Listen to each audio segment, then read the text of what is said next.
Hi Sky, we are Group 3 and today we will show you something new. In the previous chapter, we talked about what arguments are and how we can distinguish them from non-arguments. In this chapter, we introduce some basic logical concepts needed to distinguish good arguments from bad ones. In evaluating any argument, we should always ask two key questions. First, are the premises true? Second, do the premises provide good reason to accept the conclusion?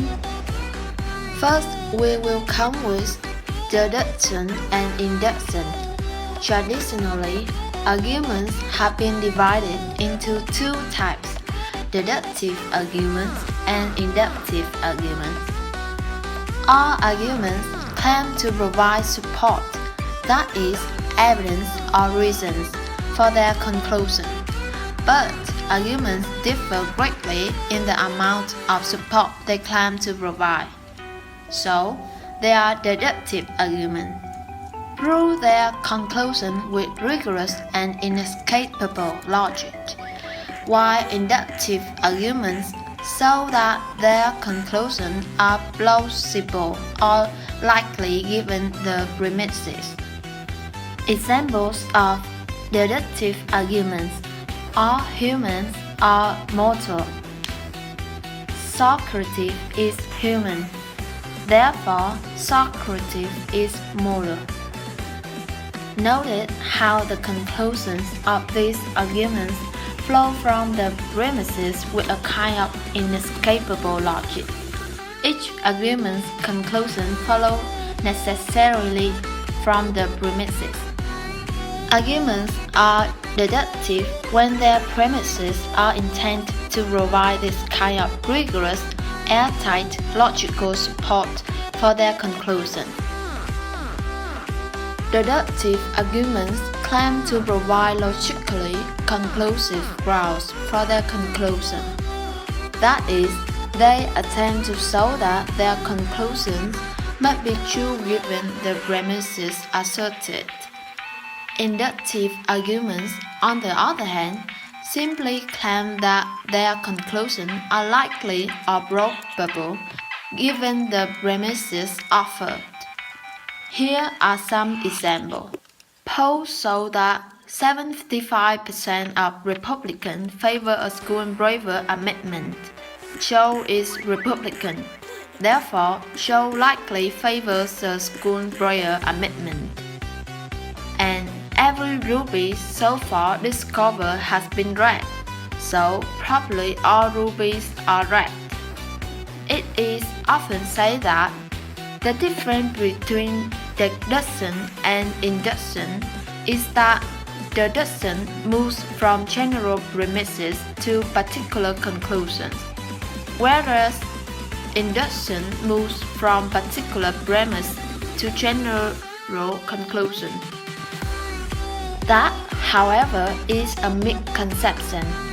Here, for example, is a deductive argument that moves not from general premises to a particular conclusion, but from particular premises to general conclusion. Lincoln was president from 1861 to 1865. This is particular premise. So, all people born during Lincoln's presidencies were born in the 19th century. This is general conclusion. And here is an example of an inductive argument that moves from general premises to a particular conclusion. All of Stephen King's previous novels have been good. This is general premise. So therefore, Stephen King's next novel will probably be good. This is particular conclusion. In fact, it is possible to find examples of any possible combination of general or particular premises or conclusion in deductive or inductive arguments. It is a mistake to regard any particular pattern of general or particular statement as a defining characteristic or deductive or inductive reasoning. What makes an argument deductive or inductive is not the pattern of particularities or generalities in the premises and conclusion. Rather, it is the type of support that premises are claimed to provide for the conclusion. The following list summarizing the key differences between deductive and inductive reasoning. Key differences between deductive and inductive arguments.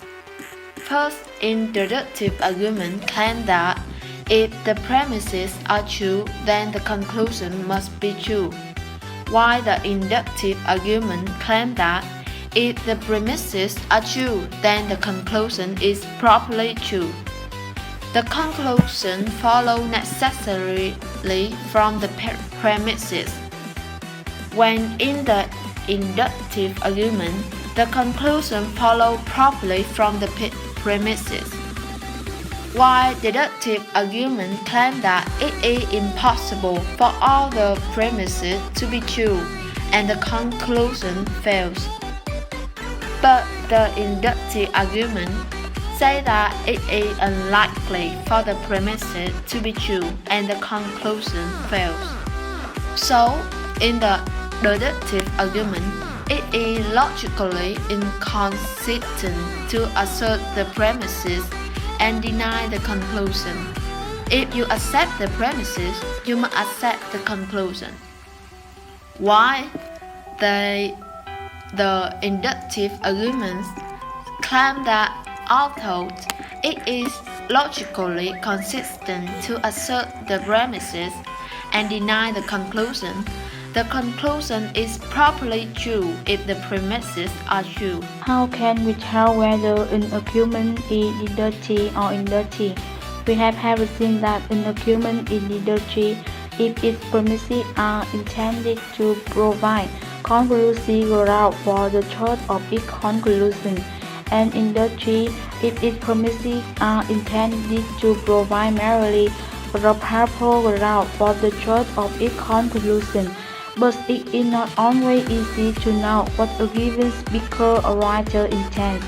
Fortunately, there are four tests that greatly simplify the task of determining whether an argument should be regarded as deductive or inductive: the indicator word test, the strict necessity test, the common pattern test, the principle of charity test. The indicator word test. Just as we use indicator word to signal the assertion or premises or conclusion, we use indicator word to signal when our arguments are deductive or inductive. Here are some other common deduction indicator words. Certainly, it logically follows that. Definitely, it is illogical to conclude that. Induction indicator word. Probably, one would expect that. Likely, it is a good bet that. The indication word test often extremely helpful. Nevertheless, two limitations of the test should be known. First, many arguments contain no deduction or induction indicator word. Example: if you count a dash tail a leg, how many legs does it have? Answer: 4. Calling a tail a leg doesn't make it a leg. Second, arguments often use indicator word loosely or improperly. Example: it must be clear that, and it's illogical to assume that when the context makes clear that the argument is not intended to be strictly deductive. Such necessity test or deductive argument claim, evasively or implausibly, that their conclusion flows necessarily from their premise. Moreover, more arguments don't offer obviously bad deductive arguments, and thus more arguments don't offer logically conclusive arguments. unless that means to offer logically conclusive argument. From this simple fact, we can usually determine whether an argument is meant to be deductive or inductive. Strict necessity take an argument conclusion as follows with strict logical necessity from a premise or it doesn't. A. Strict necessity take if the argument conclusion does follow with strict logical necessity from a premise, the argument should always be treated as deductive. B. Strict necessity take if the argument's conclusion doesn't follow with strict logical necessity from a premise, the argument should normally be treated as inductive. Exception to strict necessity check an argument in which the conclusion doesn't follow necessarily from the premise should nonetheless be treated as deductive if either A or B. Exception to strict necessity check A. The language or context makes clear that the argument intended to offer a logically conclusive argument, but the argument in fact is not logically conclusive. Exception to strict necessity check B. The argument has pattern of reasoning that is characteristically deductive and nothing else about the argument indicates clearly that argument is meant to be inductive. The common pattern text. Deductor and inductor arguments often occur in characteristic detailed pattern of reasoning. We can apply the common pattern test to determine which kind of reasoning we are dealing with. Consider this argument. If we are in Paris, then we are in France. We are in Paris, therefore we are in France. This argument follows a pattern of format that is common in deductive reasoning. This argument follows a typical pattern. If the first assertion is true, the second statement is true. The first assertion is correct. As a result, the second assertion is correct. Because talking about the first statement, the second statement, and so on is difficult and wordy, logicians usually employ letters to represent the various elements of an argument. Let's say the letter A represents the place. We are in Paris, and the letter B represents the place.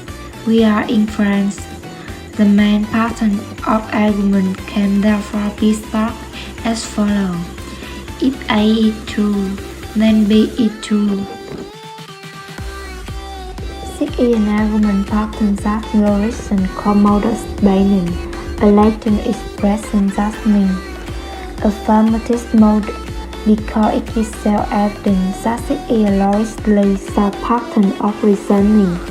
All argument based on it should be viewed as deductive.